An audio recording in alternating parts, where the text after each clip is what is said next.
Buenas noches, nosotros somos el equipo conformado por Osvaldo Aguilar Martínez, Arevalo Andrade Miguel Ángel y Jimena Espinosa Guerrero. Vamos a presentar el proyecto final, en el cual haremos uso del conjunto de datos de arritmia, con una pequeña introducción sobre lo que trata la arritmia, y este es un problema relacionado con el corazón, la frecuencia cardíaca, el ritmo del latido cardíaco.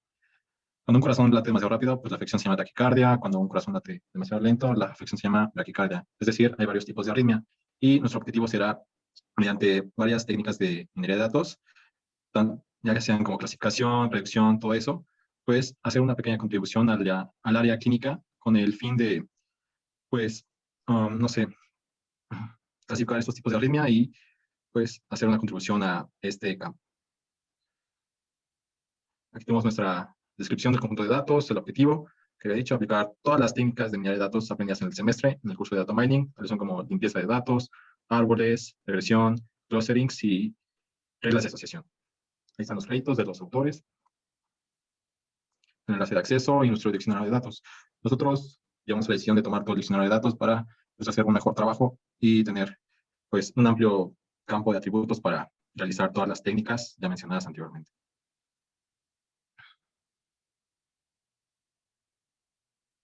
Bueno, como tratamiento de datos, nosotros escogimos también este conjunto de datos que tenía datos faltantes. No eran muchos, pero pues aún así fue necesario hacerle la limpieza y el tratamiento de datos. A continuación, se pueden observar las columnas en las cuales se les hizo el tratamiento de datos y cómo estamos tratando con valores numéricos. En este tipo de, bueno, esta columna se hizo el reemplazo por la media de todos los valores. Aquí podemos observar el histograma en el que se muestran los valores faltantes y cuántos datos faltantes hay. En este caso no eran muchos. La siguiente columna también se tratan de valores numéricos y aquí son un poco más de datos faltantes, pero se hizo la misma técnica de reemplazar los valores por la media de la columna o el atributo. En este igual se hizo la misma técnica, de hecho son columnas parecidas, están juntas, pertenecen a una misma descripción de un atributo, y igual se hizo el cambio por la media. En este caso, en la columna 13, en donde eran demasiados los atributos faltantes, se les imputó una constante, y esta constante fue obtenida por la moda, el valor que más se repetía, con la finalidad de no descartar toda la columna y pues tener pérdidas de datos. Y ahí se tiene el histograma de que son demasiados los valores faltantes. Y a continuación se tiene ya, bueno, la última columna a la que se le hizo la limpieza, igual se hizo el reemplazo por la media. Y ya después de la limpieza tenemos ahora cómo quedan los alumnos, pues ya se observa que no hay ningún signo de interrogación, y los histogramas los colocamos de manera horizontal ahora para hacer la diferencia. En continuación veremos pues todos los histogramas y todas las columnas ya limpias después del tratamiento de datos. Bueno, ahí el valor que más se repetía fue el número 84 y fue por la constante que fue reemplazada en los valores faltantes. Ahí tenemos nuestro flujo de trabajo del NIME, de cómo fue hecha la limpieza de datos. Fue con el uso del nodo missing value y el missing value con filter, porque eran demasiados los atributos. Bueno, no tantos, pero pues sí, algo considerable, eran 289. Y con el de missing value con filter, pues se hizo una estimación de qué porcentaje debían tener de datos faltantes, el cual lo puse muy pequeño para que me arrojara todas las columnas que tuvieran, aunque sea un valor faltante. Los nodos, los nodos histogramas. Y ahora tenemos nuestra tabla de las técnicas de minería de datos que vamos a utilizar con sus respectivos objetivos y atributos a usar también. Como podemos observar, en muchos el atributo objetivo es el atributo class, que es los diferentes tipos de arritmia, el cual va con un rango desde el 1 al 16. Y en otros que son de atributos numéricos se utilizó el heart rate o los latidos de corazón. Y en el cluster fue en el único que se usaron todos los atributos. Comenzando con el árbol de clasificación ID3. Tenemos el marco teórico y, como es importante recordar, para el árbol de clasificación ID3 se tuvieron que usar los atributos nominales, y el atributo objetivo de igual manera debe ser nominal. Descripción del trabajo. Bueno, aquí algunos tipos de arritmia cardíaca, como pueden observar, pues son potencialmente mortales. Es por ello que la predicción y detección y clasificación de estos tipos de arritmias pues son cuestiones muy importantes para la cardiología clínica, y estos algoritmos yo no sabía, pero investigando ahí pues conocí, son implementados en los desfibriladores cardioversores, que son los que te dan toques acá en el corazón y pues te reaniman. Y el objetivo de Este algoritmo es pues, la clasificación de los tipos diferentes de arritmia y usaremos los atributos nominales de todos esos canales que pueden observar. Bueno, ahí se tiene cómo fue la partición de nuestro conjunto de datos. Por experiencia ya obteniendo un trabajo anterior, pues yo me sentí cómodo particionando a 95% para aprendizaje y un 5% para prueba, como pueden observar. Y obtuve ahora mejores resultados tomando la muestra desde arriba. Esta es la configuración y ahora el diagrama general que fue generado por la herramienta NAI. Ahí se muestra el árbol ID3. Y nuestras medidas que son arrojadas por el nodo Scholar y bueno, se obtiene la matriz de confusión, la sensibilidad, la especificidad, la precisión y tasas de errores también. La exactitud, los positivos verdaderos y positivos falsos también. Y nuestra tabla de estadísticas de exactitud, aquí se muestra. Bueno, y nuestra evaluación de resultados no fue pues, la esperada, ni aún con un 95% pues, de muestra del conjunto de datos para el aprendizaje. Aún así, o sea, no logré subir la precisión, que no pasaba de 50 a 49, lo más que obtuve fue 52%, y esto nos indica que potencialmente hay un desbalance de clases o una clasificación desequilibrada. Y esto se refiere a un problema del modelo predictivo de clasificación en el que el número de ejemplares en el conjunto de datos para cada clase no está equilibradamente distribuido. O sea, no es la misma o no es cercana. Y bueno, aquí tenemos el concepto de qué es clasificación desequilibrada. Y consultando la distribución de los valores de cada tipo de arritmia, pues podemos ahora sí que confirmar el desbalance. O sea, que en cada clase no tiene un número de instancias equitativo. Ahí como pueden observar, una arritmia normal tiene tantas instancias, así hasta los 16 tipos de arritmia, hasta hay algunas que no tienen una instancia. Y pues con esto confirmamos el desbalance de clases y apostamos a una mejora en la clasificación y en la precisión con el uso de las técnicas de boosting y de random forest. Más adelante hablaremos de ellas. Y en sus anexos, que fueron hechos en la herramienta NAM, nuestros flujos de trabajo y la configuración de todos los nodos.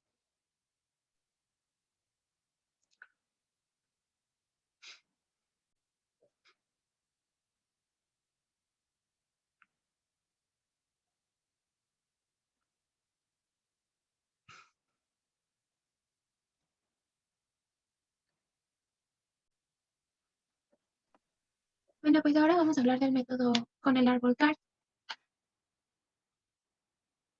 En el marco teórico quisimos abordar un poco en cómo es la construcción de este tipo de árboles. Tras hacer la investigación, se puede comparar con los algoritmos voraces o llamados de greedy, ya que en el momento toma la mejor opción y pues así va avanzando. La salida de esto es un árbol binario que puede ser ya sea para regresión o para clasificación. En este caso, los atributos que se usaron o sea, pueden ser numéricos nominales. Lo importante es que el atributo objetivo sea de tipo nominal. Entonces, en este caso se usó como atributo objetivo el atributo class, que hace referencia a los tipos de arritmias. Bueno, aquí tenemos como pues más información acerca de los datos que se usaron y pues básicamente el objetivo de esto es poder clasificar según el tipo de arritmia como todos los factores que intervienen o que pueden predisponer a un paciente para que la tenga. Avanza, por fin.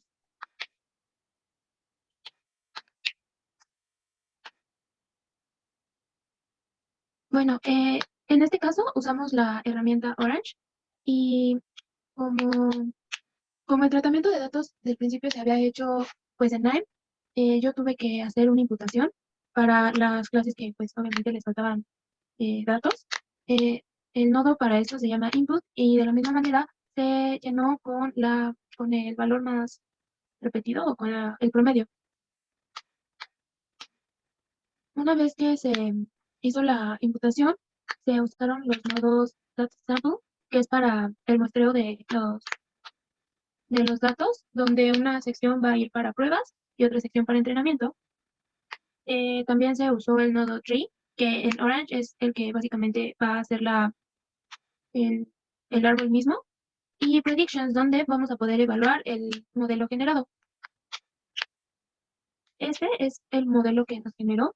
Como vemos es bastante amplio, pero hay que notar que sigue siendo binario.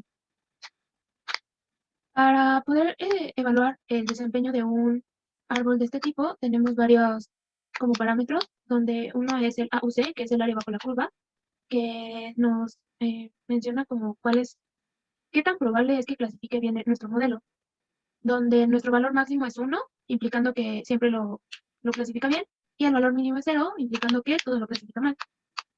¿Me puedes bajar por aquí? También tenemos CA, que es como la clasificación de precisión, que en sí refiere como a la dispersión del conjunto de los valores. Bueno, de la misma manera que el atributo anterior, su valor máximo es 1, donde pues asumimos que es un buen modelo que hace bien su trabajo, y 0, donde sabemos que no está cumpliendo con su objetivo. También tenemos la medida F1, que es la F equilibrada o algo así, donde es como un promedio ponderado de la precisión y la recuperación. Igualmente, 1 es un valor máximo y 0 es un valor mínimo. Ahí tenemos la fórmula para poderlo calcular. Continuando con la precisión, es el número de verdaderos positivos y el número de falsos positivos. Y como palabras fáciles, es la capacidad de nuestro modelo para no etiquetar como positiva una muestra que es negativa. Igualmente, su valor máximo es 1 y el mínimo es 0. Y finalmente tenemos la recuperación o recall, que es la proporción donde está el número de verdaderos positivos y el número de falsos negativos. En sí es como la capacidad del modelo para encontrar todas las muestras positivas. Bueno, en esta figura, creo que no se alcanzó a ver muy bien. ¿Lo puedes acercar un poquito, porfis? Podemos ver que las primeras dos columnas tenemos una que dice tree y otra que dice feature 1. Feature 1 es el atributo class y tree es el valor que predijo nuestro árbol. Podemos ver que, por ejemplo, todas las primeras filas están bien y como muy poquitos son los que predijo mal. Esto se debe a que en sí todas las medidas del árbol fueron muy altas, ninguna era menor al 90%, por lo tanto podemos decir que en general nuestro árbol estaba prediciendo muy bien pues los resultados. Pues estos son los nodos que se emplearon. Como mencioné, se tuvo que hacer otra vez la imputación. Eso se hizo con el nodo input. Puse dos data tables donde bueno, para verificar que se estuviera haciendo bien la imputación, donde el primero muestra los datos antes de la imputación y el segundo es después de la imputación. Después tenemos el data sample, que es como mencioné anteriormente para hacer el muestreo. En este caso, utilicé un método llamado Bootstrap, que fue el que mejor resultados nos brindó. Del data sample sale hacia a tree, que ahí van los datos orientados al entrenamiento, y a predictions van los datos orientados a las pruebas. Y finalmente el nodo tree viewer únicamente es para poder visualizar el árbol generado. Muy bien, pasando ahora con el boosting. Muy bien. Pues el boosting en inglés se denomina también como clasificadores de aumento gradiente y pues son algoritmos específicos que se utilizan para áreas de clasificación. Como ya mencionado anteriormente, nosotros apostaremos a esta técnica de minería de datos con el objetivo de mejorar nuestro desempeño que obtuvimos en IDE3. Muy bien, en este trabajo, como ya habíamos detectado que en IDE3 había una distribución de clases desequilibrada, pues se apostará para esta técnica de minería de datos con el objetivo de mejorar la precisión y la clasificación de los tipos de arritmia cardíaca. Evaluando los resultados, pues tuvimos una considerable mejora que fue desde un 52% de precisión de la predicción hasta un 78% mediante el uso de la técnica de gradient boost. Entonces esto consigues una mejora bastante buena, ya que pues, el nivel de precisión fue muy bajo en ID3. Y bueno, esto usa una pérdida para construir que cada aprendiz sea mejorado así conforme vayan pasando las etapas o los modelos. Y nosotros apostamos o esperamos tener una mejora aún más considerable con la técnica de Random Forest. Nuestros anexos de los flujos de trabajo en el line, configuraciones de los nodos. Muy bien, ahora continuando con la técnica de Random Forest, haremos un Random Forest de árboles ID3. Muy bien, aquí un poco de introducción de que el español es bosque aleatorio y, o sea, se genera una gran cantidad de árboles, son los que, pues, las decisiones son individuales y operan en conjunto. Cada árbol individual en el bosque escoge una predicción de cada clase y al final de cuentas se toma la que sea más votada. Un gran número de modelos relativamente no correlacionados que operan como un comité o estén en conjunto superarán a cualquiera de los modelos constituyentes individuales. Opción del trabajo. Ok. Haremos un bosque aleatorio para la clasificación desequilibrada Y este bosque aleatorio consiste en un conjunto de modelos de árboles de decisión y de tres, y puede considerarse también una mejora en el bagging y también en el, veremos si es una mejora al gradient boost, es para ver si aumentamos en nuestra precisión. Generaremos un total de 200 modelos en este caso, es decir, 200 árboles de I de 3. El fragmento del diccionario es el mismo. Muy bien. E igualmente haremos la misma partición de 95% contra 5 para aprendizaje y prueba. Y tenemos nuestro diagrama general. Observamos el primer árbol arrojado por la herramienta KNIME de los 200 modelos generados en el Random Forest. Igual tenemos las mismas medidas, matriz de confusión. Y aquí, en la elaboración de resultados, pues se obtuvo no la mejora esperada, pero sí aumentaban un poco la precisión, que fue en un 4%, era 82.70 y tantos, pero pues lo dejé en 82, casi 5%, con el uso de la técnica de Random Forests de ID3 contra Gradient Boost. Y bueno, ni siquiera con una generación de 1000 modelos la precisión aumentó, así que pues para qué generar tanto si con 200 modelos era suficiente. Y la explicación que damos a este comportamiento, a este tipo de precisión, o a los resultados, es que la predicción de los tipos de arritmia puede ser bastante difícil con las herramientas que contamos y con las que estamos usando. Y para la elaboración de este proyecto, o sea, no me cierro a que haya técnicas más avanzadas con las que podamos obtener una precisión más alta y que logren un menor rango de error. Nuestros anexos del workflow de KNIME. Y a continuación, pues nuestras configuraciones de los nodos.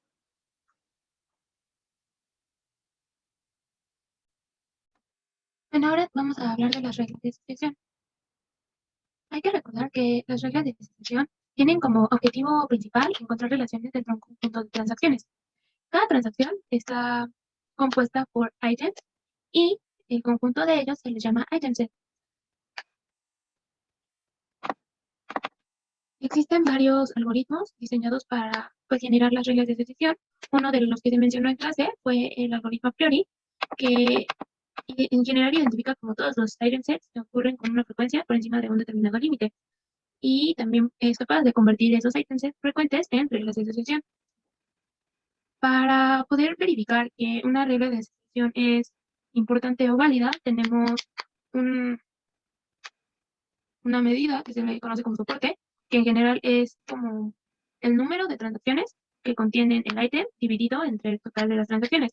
También tenemos la confianza como una métrica, donde en sí es como la probabilidad de que una transacción que contiene los ítems también contenga los ítems de otro conjunto. Para el caso particular de nuestro trabajo, lo que buscábamos era encontrar reglas de asociación entre los diferentes atributos que teníamos y los tipos de arritmia. En principio, se había pensado en usar todos los atributos discretos con los que ya contaba nuestro conjunto de datos, pero no funcionó, las reglas de asociación quedaban como muy extrañas.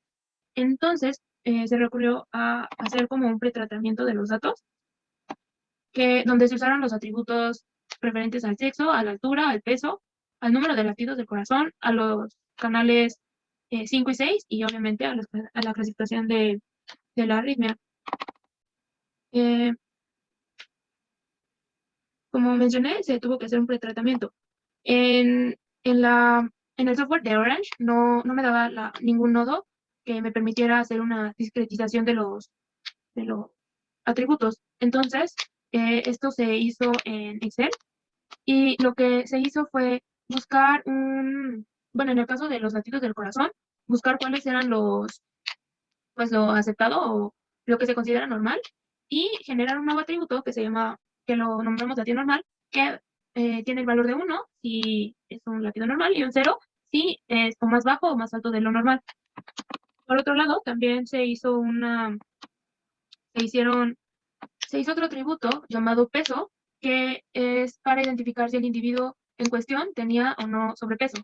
Consideramos que también podría ser una causa para la arritmia, entonces por eso se generó este atributo, y para ello se ocupó la fórmula del índice de masa corporal, y si esta estaba dentro de los parámetros de un índice de masa corporal, se le asignaba el valor de 1, en caso contrario tenía un 0. Finalmente, en el atributo class también se tuvo que hacer una discretización Y en este caso se generó un atributo nuevo por cada tipo de arritmia, generando al final 16 atributos nuevos. Por ejemplo, en el atributo 1, al que se le llamó como tipo 1, se va a tener el valor de 1 si se presenta este tipo de arritmia. En caso contrario, tendrá un valor de 0. Eso es como por parte del pretratamiento que se tuvo que hacer. Ahora, en las reglas de asociación. En general, la construcción de las reglas de asociación en Orange es muy sencilla. Cabe destacar que es necesario descargar una extensión. Para esto nada más se tiene que ir a la opción de Add-ons y se busca una que tiene el nombre de Associate. Y pues ya en ella vamos a encontrar los dos nodos que se necesitan para este objetivo. Y bueno, una vez se tienen estos nodos, eh, se leyó la documentación de los mismos y se encontró que estos no implementaban el algoritmo a priori, sino el algoritmo de minería de patrones frecuentes FP-GROM con optimización de bucketing. Entonces, sí hay que tener eso en cuenta. También hay que recordar los conceptos importantes para las reglas de asociación, que es los antecedentes y consecuentes. ¿A qué me refiero con antecedentes y consecuentes? En realidad es muy fácil explicarlo con un condicional. Si antecedente, entonces consecuente. ¿Qué quiere decir esto? Si pasa el antecedente, probablemente va a pasar el consecuente. Ahora, pasando a la evaluación de los resultados. Al ser 16 los posibles tipos de arritmia y al ver que las clases estaban como distribuidas de una manera no igual, se seleccionaron únicamente los 3 primeros para poder después ver el ejemplo de las reglas de asociación generadas. Entonces, en este caso, nos vamos a hacer una muestra de las reglas de asociación que tienen un mayor soporte y las que tienen un menor soporte. Estas son las que tienen un mayor soporte. En este caso, podemos ver que cuentan con un soporte del 96.2. Igualmente hay que recordar que nos vamos a enfocar en aquellas reglas de asociación donde nuestro consecuente sea un tipo de arritmia. En lo personal consideré esta forma de despliegue de información muy complicada, por lo que preferí el otro nodo, que es el Frequent Item Set. Y lo que podemos ver en ella es esta pantalla de aquí. ¿Por qué es más fácil? Porque nos sale como el item más repetido y con base a eso podemos ver qué es lo que sus, no, sus antecedentes. Por ejemplo, si tenemos un tipo 1 verdadero, tenemos un tipo 2 falso y un tipo 3 falso. Esto es muy lógico porque evidentemente si una persona no tiene arritmia, no puede después presentar que si tiene un tipo 2 o un tipo 3. También vemos que tiene latidos normales y que el peso no importa, o sea que personas sin arritmia podrían estar tanto en su peso como tener peso bajo o tener sobrepeso. Eso por el lado del tipo 1. Por el lado del tipo 2, que ahí sí implica una presencia de una arritmia, podemos ver que eran personas con latidos normales. En general, las reglas no tuvieron un buen soporte, por lo que podemos concluir que la selección de los atributos tal vez no fue la mejor, o que en general es como muy complicado predecir o ver como los factores de una arritmia. Eh, Se hicieron muchas pruebas, se discretizaron varios atributos y las reglas de soporte jamás incrementaron su valor. Eso es todo por la parte de las reglas de asociación.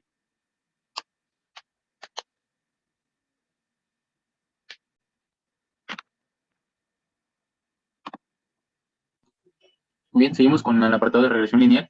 Para este apartado y para esta técnica de minería, iniciamos el problema que es el conjunto de datos con el que hemos estado trabajando a lo largo de este reporte. Contiene parámetros que se obtuvieron de personas que tienen arritmias, como ya lo explicó mi compañero y mi compañera en los temas anteriores. Hemos ya trabajado con ellos en varios métodos. En este apartado vamos a ver para qué nos sirven esos parámetros en la técnica de regresión lineal. Para esta técnica vamos a ocupar dos, que va a ser la edad de las personas o de los pacientes y el número de latidos de corazón por minuto. Vemos que los dos son de tipo numérico, tienen un dominio de 0.89 y de 0.88. Lo que tenemos que hacer primero, vamos a cargar nuestro conjunto de datos en la herramienta NIME. Vemos aquí en esta imagen, aquí tenemos la tabla de nuestro conjunto de datos. Pues vamos a aplicar lo que es un column filter. En este caso solamente es para poder visualizar de manera más cómoda o más detallada lo que es las dos columnas objetivo, que es la edad y el número de latidos por minuto. Aquí tenemos el resultado de nuestro filtrado, donde solo vamos a tener la columna que es la edad y los latidos por minuto. Después de eso vamos a hacer un scatter plot, vamos a graficar lo que es nuestros datos para ver de manera gráfica cómo están ponderados. Aquí podemos ver cómo están distribuidos a lo largo de 2 dimensiones. De un lado tenemos lo que es los latidos por minuto y del otro lado tenemos lo que es la edad. Vamos a hacer el uso del nodo Kolmogorov, Smirnov Test, que nos va a ayudar a calcular el p-value, que es el que nos va a servir más adelante para poder identificar si hay una significancia estadística, y más adelante explicaremos qué es lo que significa y interpretaremos lo que es los resultados que nos dio este nodo. Para configurarlo solamente tendremos que indicarle el nivel de significancia, tendremos que indicarle la columna objetivo, o en este caso que sería la edad, y en el segundo caso la columna que queremos predecir o sobre la que queremos hacer la regresión, que sería nuestra variable dependiente, que es los latidos por minuto. Después aplicaremos en el nodo regresión lineal lo que es el modelo. Vamos a indicarle nuestro atributo objetivo, que en este caso es los latidos por minuto, y vamos a indicar la variable dependiente. La variable independiente, que es edad. Encontraremos, bueno, la salida de nuestro nodo de regresión lineal. Tenemos esto. Aquí podemos ver que hay ciertos picos que están lejos de la regresión, de la recta que genera nuestro modelo. Vemos que hay unos que están muy lejos, que significa que hay un error muy grande, y hay varios que tienen errores muy pequeños o que justamente están sobre encima de la recta. Vamos a colocar esto nuevamente después en el predictor para poder calcular lo que es los residuales que obtuvimos de nuestro modelo, para poder graficar y ver qué tan lejos están de la realidad nuestros modelos predictivos de los modelos de la realidad. Aquí tenemos la tabla de la predicción. Para poder sacar los residuales tenemos que ocupar este nodo que es MathFormula, donde vamos a tener que indicar nuestra operación o qué es lo que queremos hacer. Como sabemos, los residuales va a ser la columna original menos la columna de predicción. La columna de predicción fue la que obtuvimos en el nodo anterior, que está de acá arriba, y solamente tendremos que restarle para calcular el residual. Nos crea esta nueva columna que es residual con los valores. Si vemos, aquí está la resta. Podemos hacer la resta y nos confirmar que es prácticamente la misma. Entonces, después de eso vamos a obtener, nuevamente vamos a graficar la tabla para ver qué tan dispersados están nuestros datos. Vamos a indicar la variable dependiente y la variable independiente. En este caso vamos a tener que la variable independiente va a ser, como lo hemos estado manejando, la edad, y la variable dependiente va a ser el residual. Como vemos, aquí está, es parecida a la gráfica anterior, solamente que en este caso está centrada en el 0. Aquí vemos lo que serían los residuales por el lado del eje Y la edad en el lado del eje X. Entonces vemos, al igual que hay errores muy grandes, pero como vemos, la mayoría de todos nuestros datos están centrados en o muy cerca de no tener errores. Ahora, la significancia estadística. Bien dice que este término, en pocas palabras, nos dice que si el resultado que obtuvimos tiene probabilidades de que haya sido generado al azar.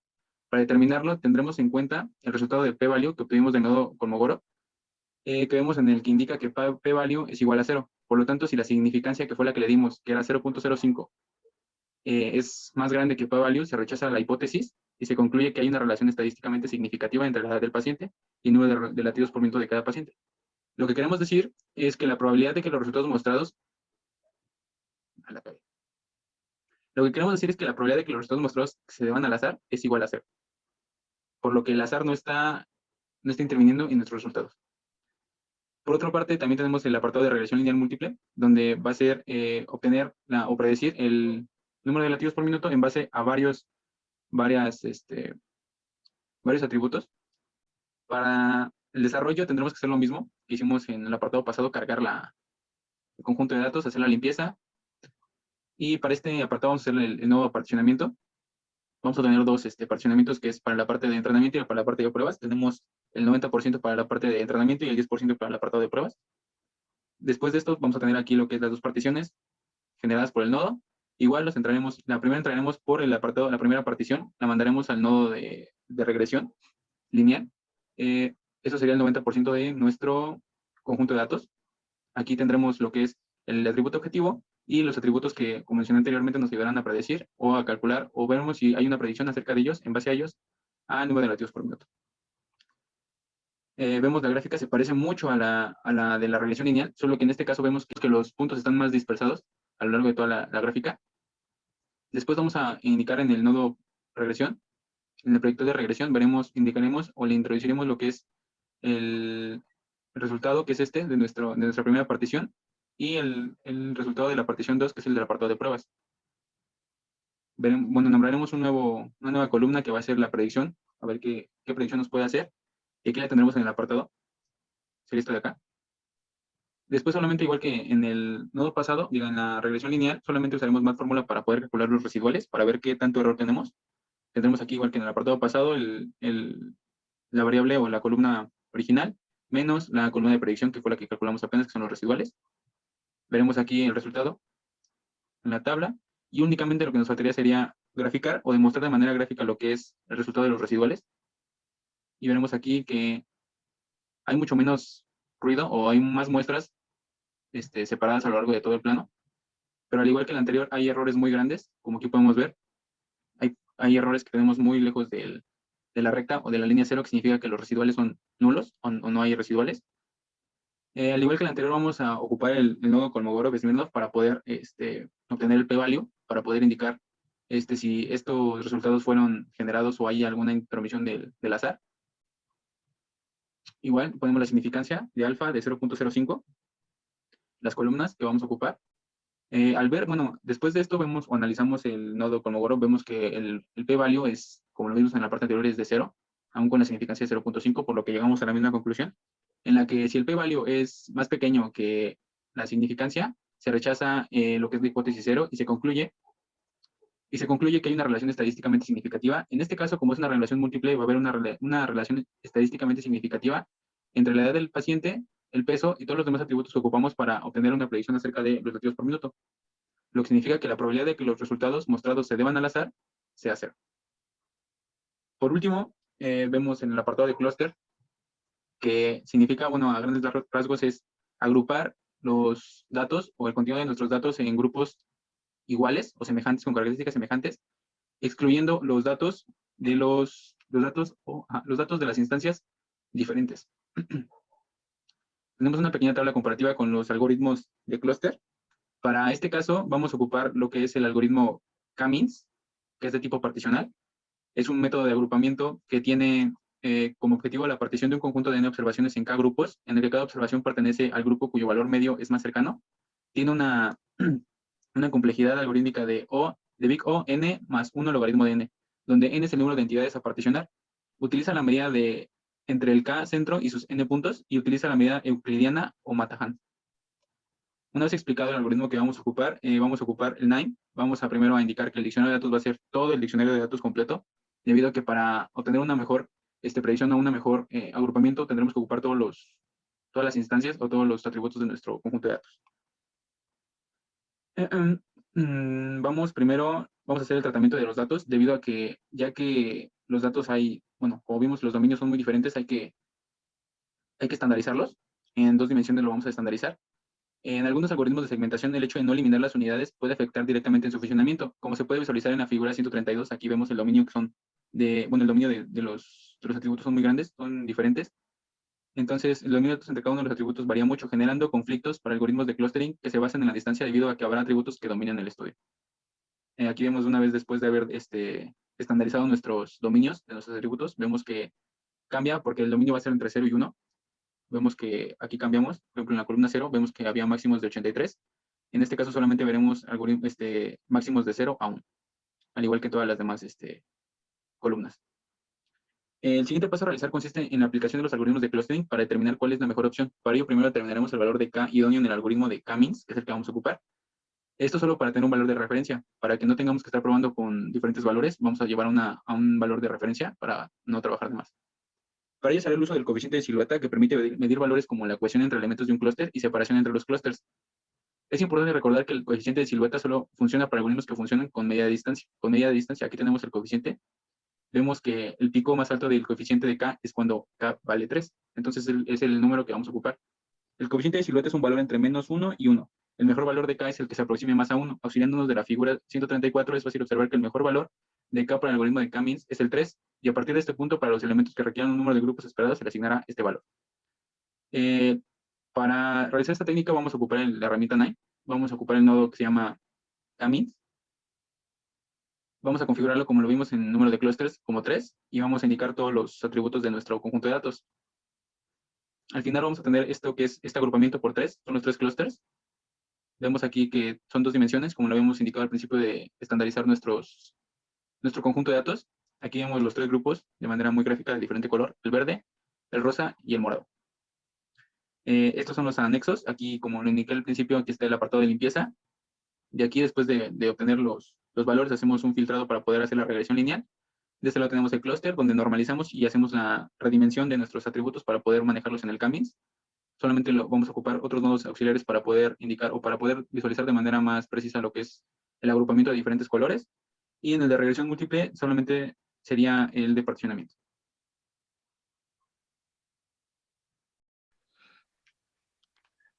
Bueno, eso sería todo por nuestra parte. En este proyecto pusimos de manifiesto los conocimientos adquiridos en la materia de minería de datos y pues queríamos decirle gracias por todo, maestra, y cuídese y hasta luego.